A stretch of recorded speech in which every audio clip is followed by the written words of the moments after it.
చాలా చక్కటి దేవుని వర్తమానం విన్నావు. హల్లెలూయా.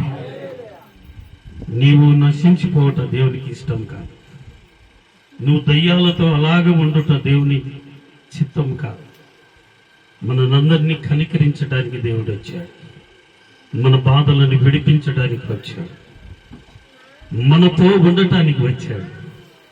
మన హృదయాన్ని మనం తెరిచి ప్రభువును పిలిస్తే మనం దగ్గరకు ఉండేవాడు.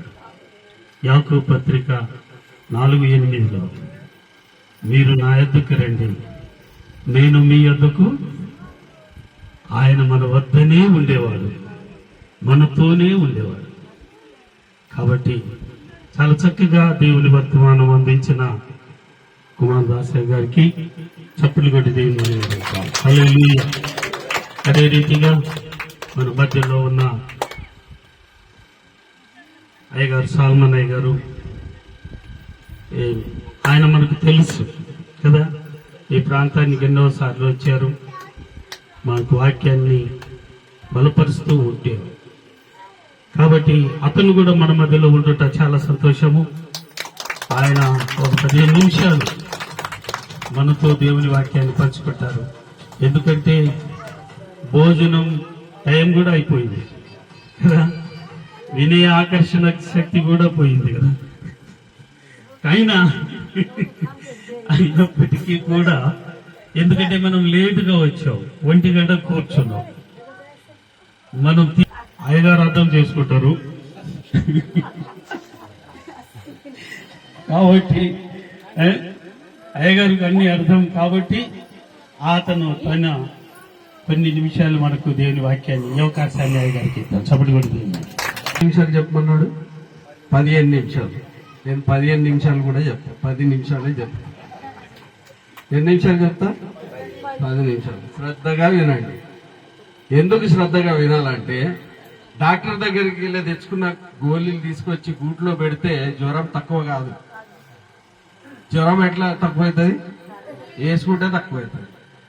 ఓకేనా? మళ్ళీ మొబైల్ నంబర్ తెలుసు, ఫోన్లు తెలుసు, బ్యాంక్కి వెళ్ళి నోట్లు తెలిస్తే అన్ని తెలుస్తాయి. కానీ మా బైబిల్ మాట అంటే, సార్ నాకు అర్థం కాదు సార్ అంటారా లేదా? నీకు అన్ని వచ్చు. ఆడు కోమటోడు డబ్బులు తక్కువ ఇచ్చినా గానీ వాడితో కొట్లాడతావు, తక్కువ ఇచ్చినావు నువ్వు నాకు అని. మొబైల్ తెలియకుండా గానీ పిల్లగాళ్ళని కూర్చోబెట్టి ఇది ఎట్లా నడిపోయేలా అని అంట, అన్ని చేస్తావు. గాని దేవుని వాక్యం వచ్చేసరికి, సార్ నాకు అర్థం కాదు సార్, నాకు చదువు రాదు సార్, నాకు ఇది రాదు సార్ అని 12 మనము అది చెప్తాం. కనుక దేవుని మాటలు అంటే టాబ్లెట్లు అన్నట్టు, మందు అన్నట్టు. ఆ మందు మీకు పడకపోతే మరి నీ జీవితం బాగా కాదు. మందు పడితేనే కదా జీవితం బాగా, జ్వరం పోతుంది. చెప్పండి, ఎంతమంది నమ్ముతున్నారు ఈ మాట? మందు పడితే జ్వరం పోతుంది. ఇది మనకు బాగా తెలిస్తే, దేవుని మాట కూడా మనలో పడితే మన జీవితం బాగుపడుతుంది. ఇది అర్థం చేసుకోండి. అయితే నేను 10 నిమిషాల లోపల ముగిస్తాను.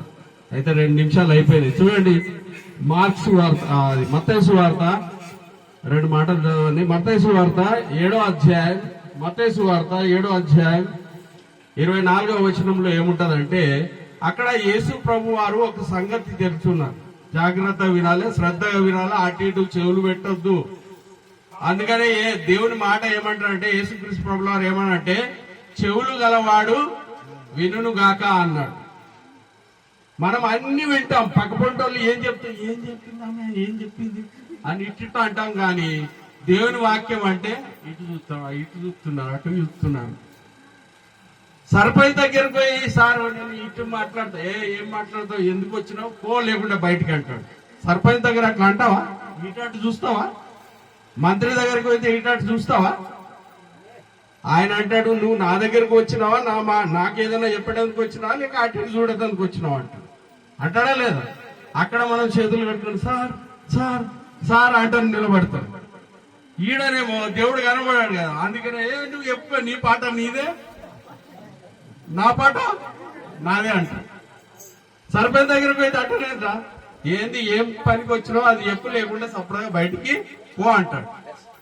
కానీ ఈడ ఏంటంటే, ఈ సార్ పాట పాడుతుంటారు, నీ పాట నీకే ఉంటది, సార్ పాట సార్కే ఉంటది. అట్లా చేయొద్దు. దేవుని మాటలు శ్రద్ధగా వినాలి. ఇక్కడ ఒక సంగతి చెప్తున్నాడు, మా సంగతి ఏంటిదో చూడండి. కాబట్టి ఈ నా మాటలు విని వాటి చొప్పున చేయు ప్రతివాడు బండ మీద తన ఇల్లును కట్టుకొని బుద్ధిమంతుని పోలి ఉండును. అంటే దేవుని మాట ప్రకారంగా నీ జీవితం ఉంటే అది ఎట్లుంటదట, బండ మీద ఇల్లు కట్టితే ఎట్లుంటదో అట్లుంటదట. బండ మీద ఏంటి కడతారమ్మా ఇల్లు? ఎందుకంటే కుంగకుండా, వర్షం వస్తే పడకపోకుండా. ఇది మనకు తెలుసు బాగా, అర్థమైందే. ఏమంటున్నాడంటే ఈ నా మాటలు విని వాటి చొప్పున చేయు ప్రతి, అంటే ఆ మాట ప్రకారంగా, అంటే ఆ మందు చెప్పిన డాక్టర్ చెప్తాడు ఈ గోళీ పొద్దున వేసుకోవాలా, ఈ గోళీ సాయంత్రం వేసుకోవాలా, అట్లనే వేసుకుంటారా ఉల్టా సుల్టా వేసుకుంటారా చెప్పండి?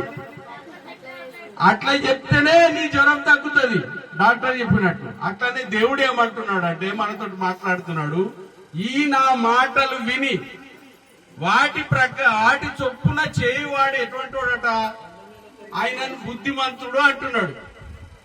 అంటే మాట ప్రకారంగా నడిచేవాడిని దేవుడు ఏమంటున్నాడు, బుద్ధిమంతుడు అంటున్నాడు. ఆ బుద్ధిమంతుడు అని ఎందుకు అంటున్నాడు అంటే ఆడు ఇల్లు దేని మీద కడుతున్నాడు, బండ మీద కట్టుకుంటాడు. ఇంకొకడు ఉన్నాడు, ఆ మాట చెప్పి ఉంది. ఇంకోటి చదవండి, 26వ వచనం చదవండి. 26వ వచనం మళ్ళీ అదే మాట, మరియు ఈ నా మాటలు విని వాటి చొప్పున చేయని, అక్కడ ఏముండే చేయువాడు అంటే మాట ప్రకారంగా నడిచేవాడు, చేసేవాడు, ఆడు బుద్ధిమంతుడట. ఆడు ఇల్లు దేని మీద కట్టుకున్నాడట, బండ మీద కట్టుకున్నాడట. ఇప్పుడు ఈడు ఇంకోడు ఉన్నాడు చూడు, ఏం చేస్తున్నాడు,